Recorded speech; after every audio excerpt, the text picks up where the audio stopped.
Hey everybody, it's Allison and Charlie Schramm, the medium. And the Mortician. We wanted to together show up tonight for you. Charlie had told me yesterday to say, tell them I'll be here tomorrow night. Tell them I'll talk to them tomorrow. And I said, okay. So if you saw yesterday's YouTube, I told you he'd be here tonight. So here he is.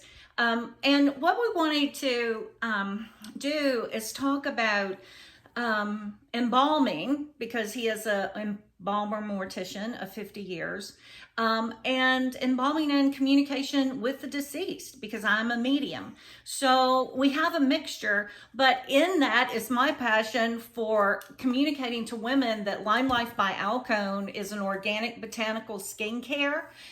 Because what we have learned, and Charlie talked about this on camera a couple of nights ago, is that working with fluids and knowing that chemicals are in cosmetics, that what you put on your skin goes into your bloodstream in 30 seconds or less. So we are teaching the living, like you, that what you put on your skin, what you wash your hair with, has chemicals in it. And this line by Alcone, Lime Life by Alcone, I am a beauty guide with Lime Life, Allison Schramm, at limelife.com. But this was founded for breast cancer survivors, because we have learned that what you put on your skin goes directly into your bloodstream in 30 seconds. And what we have on the shelves here in the United States has lethal chemicals in it. The first ingredient in dry shampoo is butane. The second is propane. So in the United States, Alcone came up with this, and it is now worldwide, carried by L'Occitane in Europe and other places. This particular line of cosmetics, it is called Lime Life by Alcone. It is vegan, botanical, organic, Leaping Bunny certified cosmetics. One of the things that we have learned is that, and Charlie's going to talk about how formaldehyde had affected his hands and other things that he will share in the stories. Going to be, a couple of stories later. In the series. And that a woman eats an average of 7 pounds of lipstick in her lifetime. Yeah. And lipstick, or the chemicals in lipstick, is being found in brain cancer, just as the parabens, which are the group of chemicals that are used to preserve in cosmetics, are being found in breast cancer biopsies. So thanks for sticking with me. Just know that I would like for you to support me, Lime Life by Alcone, and you will be able to see, it's just a beautiful line. You'll be able to see some of that later as we move forward. But one of the things that is really popular right now is nude lip color and having a natural look. And I've talked about, that's me. I've talked about waking up. When we were first started to see each other, I woke up one time and Charlie was standing on the side of the bed and he was staring into my face. And I said, "What are you doing?" And he said, "I'm studying your features." So that's, you got to study features in this business. I just had a habit of looking at people and different types of features and visualizing in my mind what I do to set this person's features or fix whatever I had to do. But before all of this, I'm a funeral director and a mortician. But I got started some kind of way. You have to start your career some kind of way. Guys in college take a ATC test or something, and a placement exam, and it tells them you would be good as an engineer, you'd be good as this, as that, and sometimes it holds true, and sometimes it doesn't. So I am Catholic, and my mother used to go to 5 o'clock Mass every Sunday. We went to 5 o'clock Mass, and come rain or shine, it was 5 o'clock. The reason she wanted to go to 5 o'clock Mass is she just wanted to get it over with and get back home, So we go to 5 o'clock mass. My dad was an usher and usher people to their seats and what have you. And there wasn't that much to do at 5 o'clock in the morning because there wasn't a lot of people going to church at that time. So I was kneeling there one day, and he said, "Why don't you come back here and be an usher?" And I said, "Okay." So I went and knelt down in the back, and kneeling next to me was a gentleman. To this day I can't recall his name. Poor guy. He's not with us anymore. But anyway, we got to talking in the back of church, and his phone rang, and he got beat. And I was going to say his phone rang. You were Yeah. what, 16? Yeah, it wasn't his phone. He got beat. That's when we had pagers. Yeah, and he said, "Oh, I just got a call. I have to go pick up a body." I said, "A body?" He said, "Yeah." He says, "I have to go to New Orleans." And he said, "You want to go?" I said, "Yeah, I'll go. I'll go." He said, "Come and ride with me." I'm just going to ride with him. So we jumped in the car. It was a Chevrolet station wagon.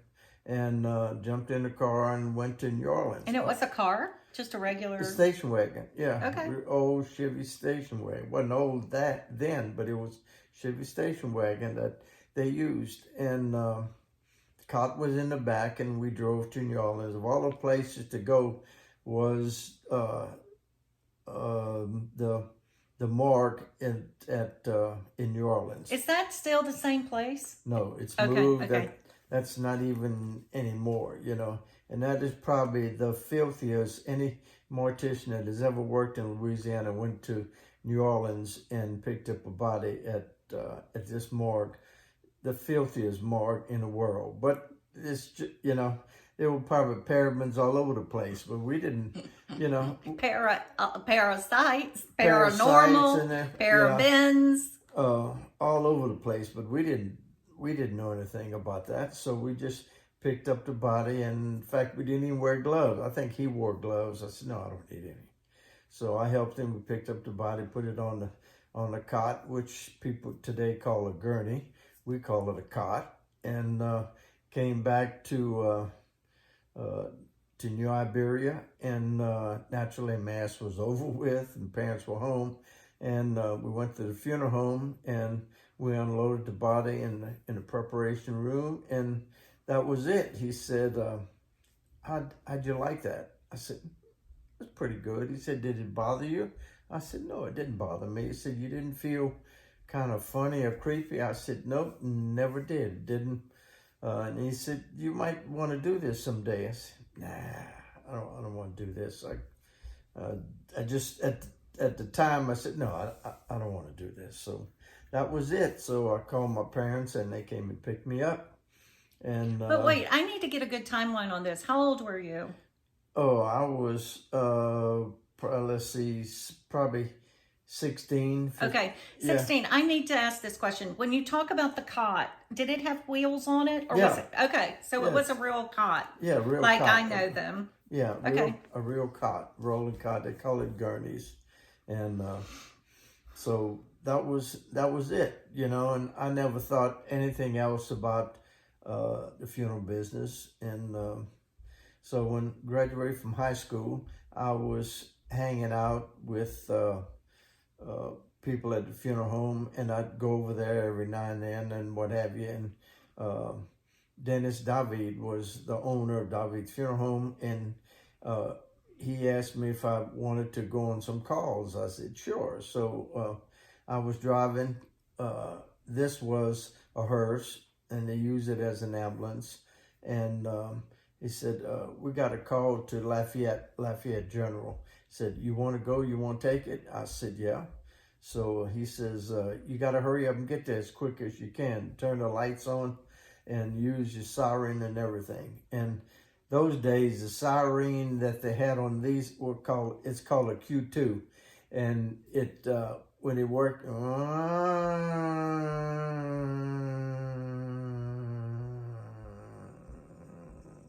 it just keeps going and going and going. You actually have to stop it. So I made it to Lafayette General. Oh, pretty fast. I don't want to say how fast I made it, but I got there pretty quick, and I kind of enjoyed that. I said, this is pretty good. So I went on some other cars with him, and about that time I joined the National Guard in New Iberia, and I was in the National Guard, and I said, no, I don't like this. I think I'm going to enlist.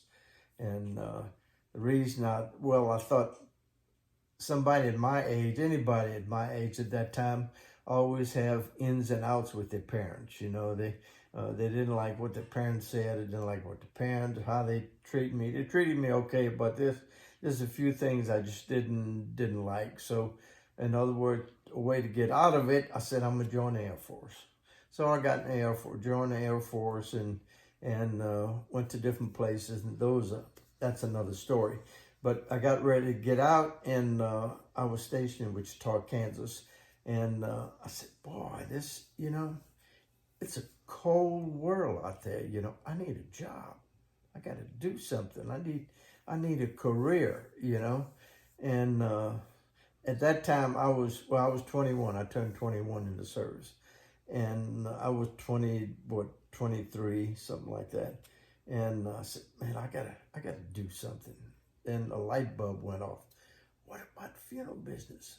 Yeah, I could do that. I checked into it. The school was only 12 months.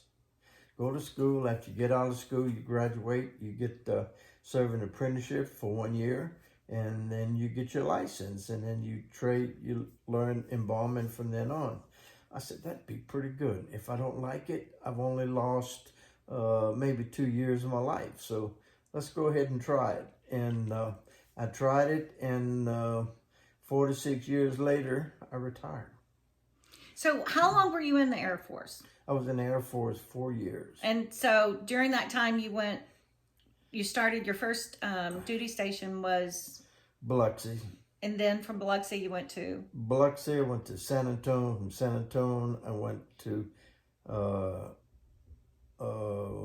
you just said the state. No, in Virginia. Oh, okay. You went to Langley. Langley Air Force Base, Virginia. From Langley, I went to Port Hueneme in California. I was there at the CB base for training. And from there, I went to Lajesfield, Azores, Portugal, a little island right off Portugal. It's it's a refueling base, really what it is, because all the planes going overseas or something, they always stop there to refuel. See, I can so talk this language. KC-135s do aerial refueling, and he was in the A. Now, here's the thing. I always end up marrying someone who was in the military, right? So we're really upfront about how many marriages we've had between us. So I am number 6 for Charlie, right, and he is number 5 for me. So we've had 11 marriages between us. However, I got married when I was 17, and the majority of the times I was married were in my 20s. But I always somehow felt secure being a military wife and being a Air Force. I was an Air Force wife, and then that marriage ended, and I was set up on a first date with a young lieutenant in the Army who was at Fort Polk, an Auburn grad, and followed him. So as he's talking and I'm listening, I'm like I'm loving it. Like there's something about being a military dependent that just really gives me peace. Let me finish. No, I am. I'm sorry. You just I apologize. I got excited. I didn't realize. Got on a roll, and that's it. I did not realize that Azores was a refueling station. Right. Okay, so that's why. That's what I said. Because otherwise it's down in the air. I was stationed over there, and that was probably the best duty I ever had over there. And so when I got ready to get discharged from there, I was what to call I was a short timer. I had 3 months or 4 months left of duty, and so plane came to pick us up, commercial flight, and get this, I was born and raised in New Iberia. The plane that came to pick us up was Iberia Airlines. Of all names to be on a plane, it was Iberia Airlines. So picked me up and went to Wichita, Kansas, and I was there for 3 months, a short timer. Didn't do a thing because I was a short timer and wore these ribbons, and it changed colors as the days went by, the weeks went by, and what have you. And I got discharged over there and came back to New Iberia, and I started playing music. I was playing music. I played baritone sax, and I was playing with a band, and I enrolled. I got an early out because I enrolled at Southeastern College in Lafayette. It was Southeastern then, and I enrolled in there in summer school, and I knew I wasn't going to do anything over there. I went for the summer because I just wanted early out to get out the Air Force, and I knew I was going to mortuary school in Houston. So I did the summer, and my dad had a bus line going back and forth to Lafayette and To UL? to UL, yeah, taking students and what have you. And I drove the buses and what have you. And then I went to mortuary school and went to school for a year, and got out and served my apprenticeship. I started my apprenticeship at David's Funeral Home, all places. And I went to school with Mr. Dennis, his oldest son, Danny David. Excuse me. He and I went to school together. And in fact, we roomed together for a while. And then he married Mavis, and then he moved out. And anyway, we went to school together. And At the same funeral home where you took that first call. Yeah, at the same funeral home where I took the first call. So that's Danny Sr. So that kind of got in your blood, huh? It kind of got in my blood, yeah. Well, it was already in my blood because I was serving my apprenticeship, and then I wasn't quite liking working at David's for some reason. I don't know.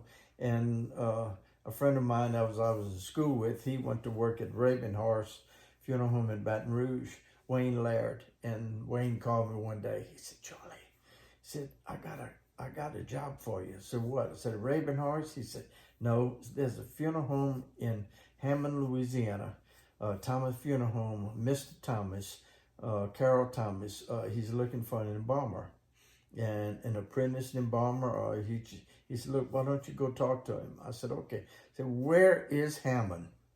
He said, "Oh, it's, it was the old road and everything." I said, "Okay." So I called Mr. Carroll, set up an appointment, and I drove, and I drove, and I drove, and I drove, and I drove. Just, where is this town? Took me so long to get there. So I finally got there and had an interview with Mr. Carroll, and he was, bless his soul, he passed away when he was 63. In fact, I was the one that embalmed him and prepared him when he died. But Mr. Carroll he always never wore a tie, open collar shirt, and he had a habit of always doing this with his lips. And so I interviewed with him, and he said, I said, "Well, okay." I thought he was going to let me think about it for a couple of weeks. Say, "You want me to think about it?" He said, "No, you want the job?" I said, "Yeah." He said, "You can start in 2 weeks." I said, "Okay." So that just turned my life upside down because I had to, went back to New Iberia, had to decide what I'm going to do and what have you. And I was dating this girl in New Iberia that was riding the school buses with me, and just long story. And anyway, I moved to Hammond and served my apprenticeship over there at Thomas Funeral Home. The rest of that is another story. Then there's the rest of his life. Yeah. One of the favorite things about Charlie's embalming career is how he honored Mr. Thomas. So his name must have been Carol Thomas. Carol Thomas. Okay, right. and so I'm wondering if your chapstick addiction has something to do with Carol Thomas constantly rubbing his lips. I don't know, but I know how much you honored him and how much he taught you about embalming. Well, he didn't teach. He never went in the prep room. I think Carol went in the prep room maybe twice or three times while I was serving my apprenticeship. And he was the type of owner that he noticed everything. You didn't think that he knew right. what was going on. He noticed everything. And he came in the prep room one time and he walked in there and he was kind of looking around, and I thought, God, what did I do? Mr. Carroll's in the prep room. How did I screw up something? And he says, Charlie, how you doing? I said, okay. And when he said that, he put out his hand, and I shook his hand, and there was some money in his hand, and I took it. All he said was, thank you. And he walked out, and he gave me a $20 bill. Now, a $20 bill back then went a long way. You could, like $100 bill. Like a $100 bill. But that's the type of guy he was. He always knew what was going on. And another part of that story, I had a Oldsmobile Cutlass Supreme, and I was going back and forth to New Iberia on my weekends. Well, weekends off were every 6 weeks. I had 2 days off every 6 weeks, and a day off in between that time. So it was old funeral home. We had rockers in the front, and we'd sit out on the porch and rock and watch people going by and everything. And Mr. Carroll, his car he always got the first Oldsmobile dressed out that came to the Oldsmobile dealership in Hammond. He got the first one. They ordered it for him, and that was his car. So the car was underneath the carport there, and I drove up, and he was walking up and down, and he said, who's off this weekend? He knew damn well who was off this weekend. And I said, Mr. Carroll, it's me. I'm off this weekend. He said, where you going? I said, I'm going back to New Iberia. He said, no, you're not. I kind of swaddled a little bit, and what did I do? He said, nope, no, you're not. Not on those tires, you aren't. He had already walked around and looked at my tires. I did need tires on the car. And he said, nope, not on those tires. Get in your car, go down the street to Goodyear Place and put new tires on your car. I said, Mr. Carroll, I don't have the money. Go to the Oldsmobile place and put tires on your car. Don't worry about it. So, okay, I went there and put tires on the car and came back and went to New Iberia. And I said, Mr. Carroll, I can pay you so much a week, $50 a week or so. And he said, oh, don't worry, just pay me when you can, So sure enough, I paid him $50 a week and what have you. And I had about maybe half paid, And I said, Mr. Carroll, I said, I think I'm halfway. He said, you paid off. I said, what? He said, yeah, you paid off. Thank you for doing a good job.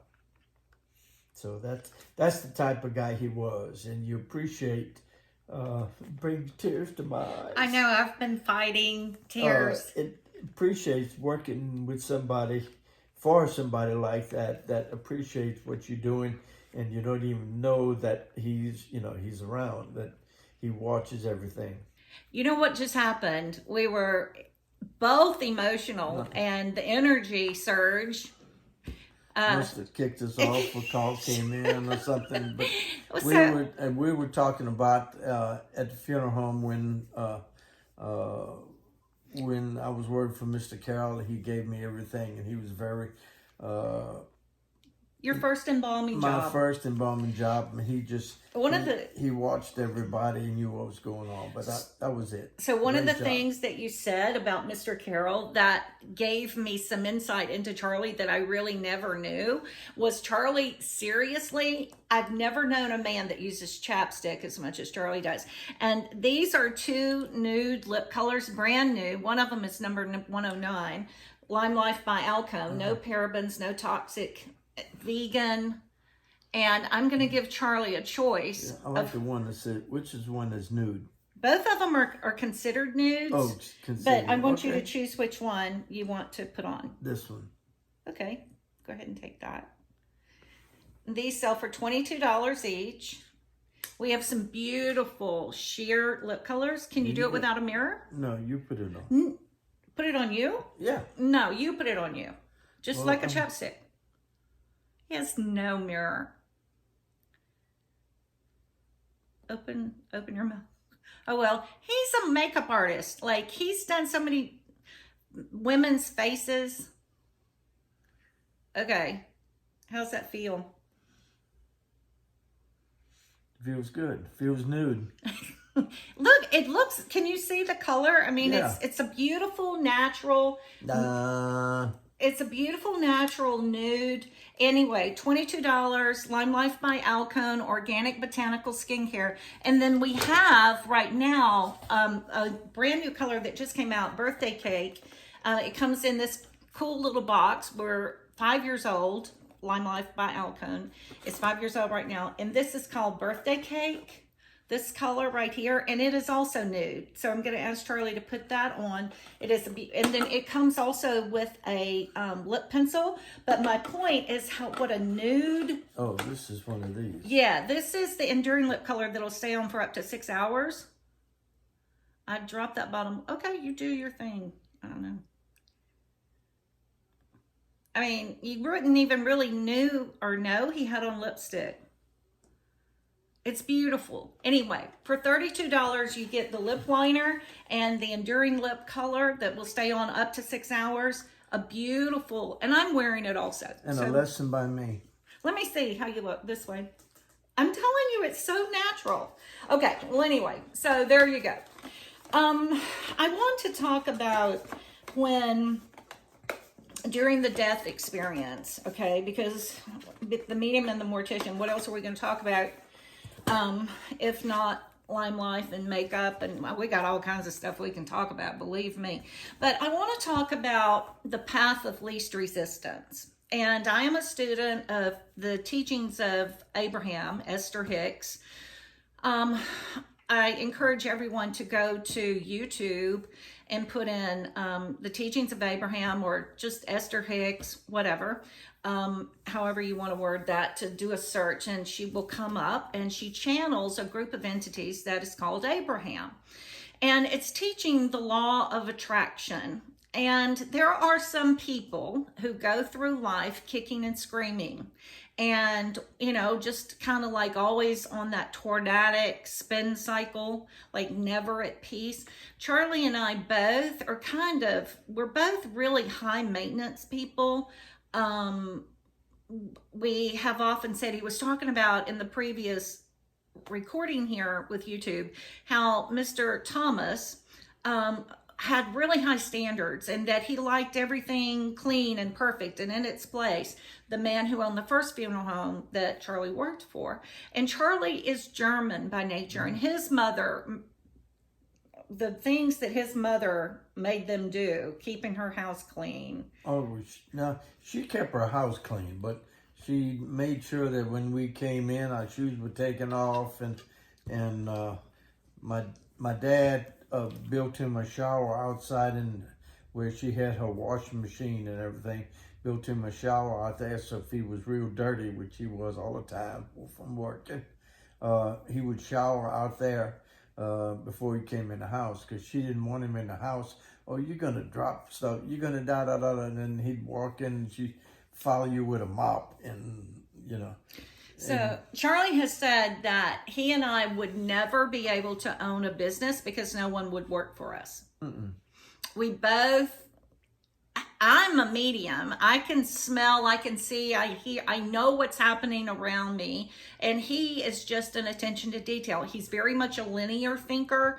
I'm not, I'm, out there somewhere, but I know typically what's going on at the moment. I won't remember, but I know what's going on right now. Yeah, she'll ask me, remember what did I...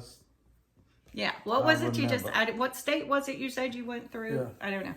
Okay, so in the death experience, one of the things that I know, and one of the things that is the most peaceful for me to talk about is something that I know, right? You can only teach what you know.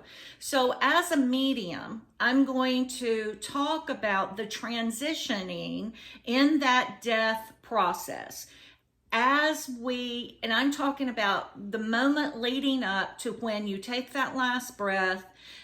So many times people are and what we were thinking, unconscious, or they're on a vent, or they're in a coma, that sort of thing. And there is so much activity, there's so much work that's going on in the brain. So we may think that they can't hear us, but like your loved one who is going through that death and dying process, that is non-responsive, that are in their last hours. I know for so many reasons that they do know what's going on. I was doing a reading once, and I was telling the story to the family that I was being told, and the deceased was telling me about an airplane coming in to the parking lot of the hospital and landing there's an airplane, I'm saying, in the hospital parking lot. Or here's what it was. There was an airplane outside the hospital window, is what the deceased was showing me. I was seeing an airplane right outside the window, and I said, is there any reason that I would see this? And the family said, yes. There was a field near the hospital, and a crop duster landed in the parking lot outside of the hospital. But there's no reason that he would know that.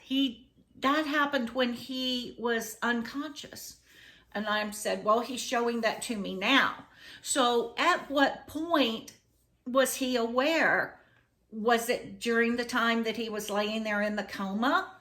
Or was it through what we call a total life review? Now, a total life review, a lot of people who come back from near-death experiences talk about having their entire life flash before their eyes. Now, one of the things about Mr. Charlie here is that he has had not one, but two very close calls with death, one of which he literally died. Yeah, I had a job. My dad got me a job with the company next door to my dad's. He had a tractor service, and he had jobs at Shell Oil and Avery Island and Weeks Island for cutting grass during the summertime. So he needed somebody to drive the tractor to do that grass cutting. I said, I'll do it. So he was paying me pretty good, and I was at Weeks Island and cutting grass, and there was canals where they'd bring barges, small boats in and stuff, and to work on and what have you. And I got a little too close to the bank, to the edge, and I didn't know that the dirt caved out underneath me, and the tractor fell over and pinned me underneath the tractor. I tried to jump off, and I had some dingo boots on, and the dingo boots got caught on a shift lever, a hydraulic lever on the tractor, and I couldn't get off. So the tractor pinned me in. It was in mud and sand and water, and I had these steel-toe boots, and before I passed out, my whole life went in front of me. I could tell you everything that happened, snap your fingers and it was there. And so there was four guys working on a barge doing some welding, I guess 25 yards away, and they saw the tractor go over, and they came over there, and one guy lifted up the tractor on one side, two of them lifted up, and one of them pulled me out. And they said when they pulled me out, I was purple. And they brought an oxygen tank over there, and when I woke up, I had an oxygen acetylene torch in my face. They were giving me oxygen, and so they said, let's call the ambulance. So they called the ambulance, and who you think came to pick me up? The guy that I met in church that asked me if I want to ride to, do you want to go to New Orleans?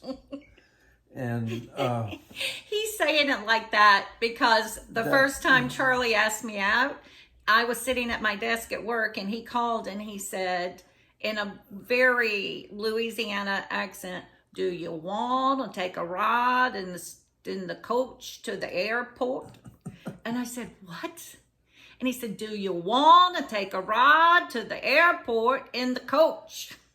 And I said, yeah, I do actually. That would be great fun. So that's why he just... Yeah, that's why I said that. And so, and it was, he came and picked me up. It was that Chevrolet station wagon that we went to New Orleans with, and to pick up that body. That's what he came to pick me up in. And it was with the cot in there, and somebody live on the cot. My nose was about 6 inches from the roof of the car and the station wagon. And so he drove me back, went to the hospital, to Iberia Parish Hospital, and hitting bounces and everything. I'd bounce up, I'd hit the top of I remember that I hit the top of the car. And but that was it. That was my first experience with death. And, so we know for a fact Daniel Brinkley is an author that has had several near-death experiences. I mean, he's actually died. Great stories, good book, Daniel Brinkley. And he talks about past life reviews. So Esther Hicks, who I have said that what I communicate here, other than my personal experience as a medium, the way I subscribe to life is taught through the teachings of Abraham. So what Esther has said is, are we having those past, like our whole life pass in front of us? Is that actually happening while the heart's still beating and on our way out? Or is that happening once soul steps out of the body? I don't know. And I don't really know that it matters. But what I do know is that it is actually told by so many who, like Charlie, who say they actually have seen. I want to know, could you feel how you've made other people feel? Could you, what were you feeling when you saw that? When life pass in front of you? I passed out right after that. When I first went over with tracked on top of me, I tried to move, and the only thing I could move was my toes and my steel toe boots. That's the only thing that would move. And that evening, I was playing music, and we had a dance job in Thibodeau, and I tried to move my fingers, and I couldn't move my fingers.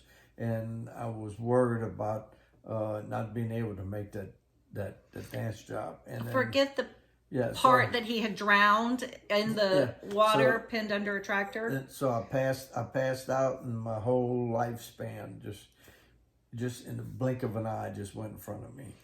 So there's so many interesting things in mediumship where people who are deceased will validate what took place or what happened at the time of their passing. Who was in the room, who said what the conversations were. I've had the deceased show me the floor they were laying on.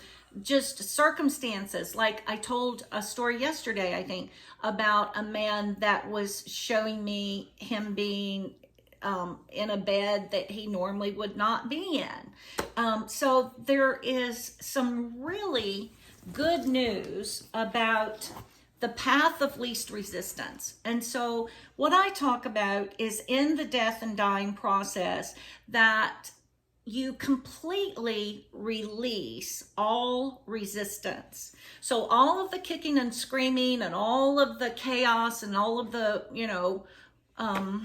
turmoil is just completely released. And you just move. It's like, I've said, like getting out of a car, that your soul just simply steps out of the body, just like your body does when you go to get out of your car. But I want to say something. I need to go back to something before I lose this thought. You know, when you were talking about bouncing around in the ambulance, do you know what that reminds me of? What?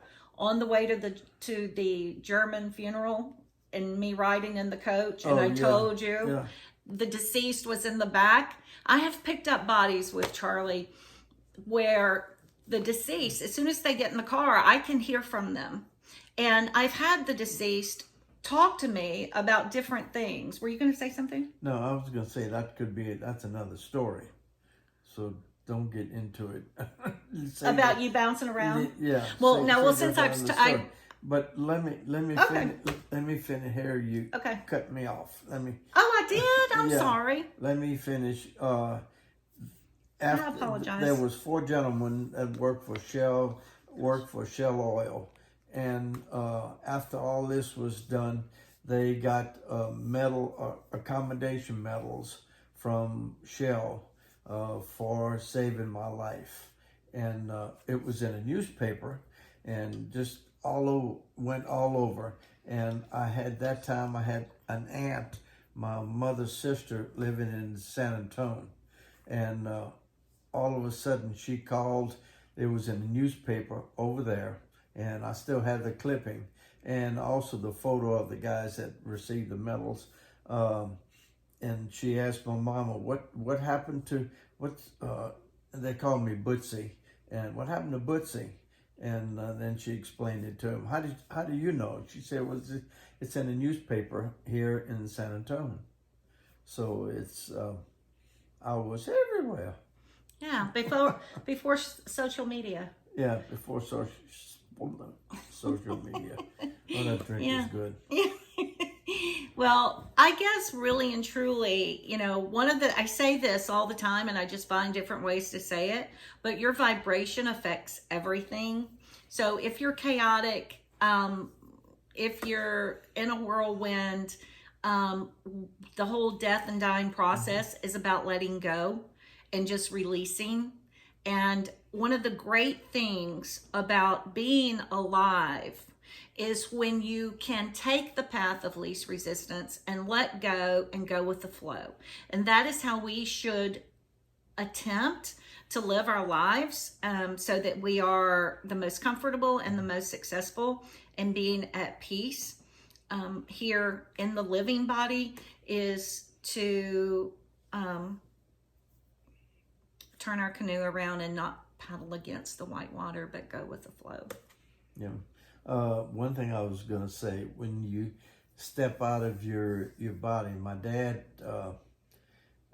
he's in heaven, and there's a bunch of times that he doesn't talk to me per se, but I'll be doing something and I'll find a way to do it or what have you, and I say, thank you, Mr. Schramm. And it was something that he taught me what to do or how to figure things out. So I learned a lot from him, and he just, like I say, he doesn't talk to me, but he makes sure that I know how to do something, that I'm doing it the way he taught.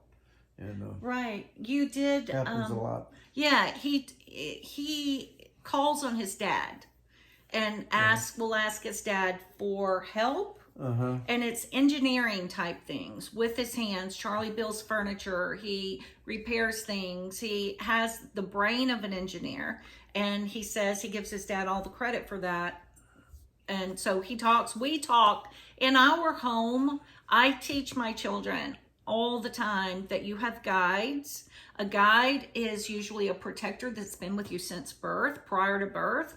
A guide, an angel, we all know about angels, and then heavenly helpers are our loved ones. And Mr. Schramm is very much one of Charlie's heavenly helpers. Yeah, very much. Not so my mother. Me and my dad were closer, I guess, than my mother. But there's some things around, maybe cleaning, doing something like that Ms. Schramm, she would love to know that I was doing that, Do you want to tell him what you did last week and you admitted it to me? What? With the paper plate? Oh, yeah. I was doing we were eating on paper plates, and there were some plates that wasn't really dirty, they wasn't. So I took a sponge and I wiped the 2 paper plates off and dried them. Not a sponge. I thought you just took a paper plate. I made a paper plate. Wait, no. Which is it, Charlie? I didn't use a sponge. I used a paper towel.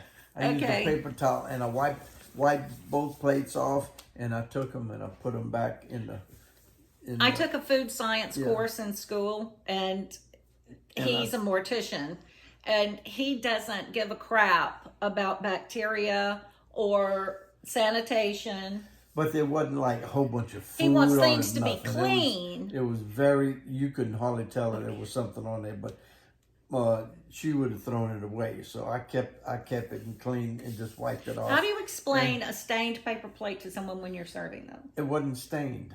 Okay, well, It wasn't stained. That's why I put it back. You couldn't see anything. But that's what Mrs. Schramm would do. She would wipe something off and use it again. She would keep the plastic bags that bread came in. After we used all the bread, she'd save the plastic bag to put chicken or something in, to put it in the freezer. She'd wash them and hang it up outside on the clothesline. On the clothesline with clothespins, and dry it and use them. So I just want to thank you for joining us. We're going to be back talking about, I've got to be able to tell the story about, and I won't do it tonight, but someone needs to remind me about bouncing around. I have gone with Charlie. I'll just say this. We won't tell the whole German cemetery story, but I will tell you this. They have complained about his driving a lot in the back, on the gurney, on the cot. The deceased have complained to me about his driving. I will say that. And I've had one of them, when I was in the coach, riding along with him, on the way to the funeral, jump up in between us. Like, we're sitting here, and it'd be like if a dog or a third person put their head in right here. So we're in the car and we're driving, and the deceased pops his head in right here. And I said, what, do you even remember what I said? But I said, he's watching, he's anxious, he's like excited, like we're going to a party. He's all hyper. And he was in a casket.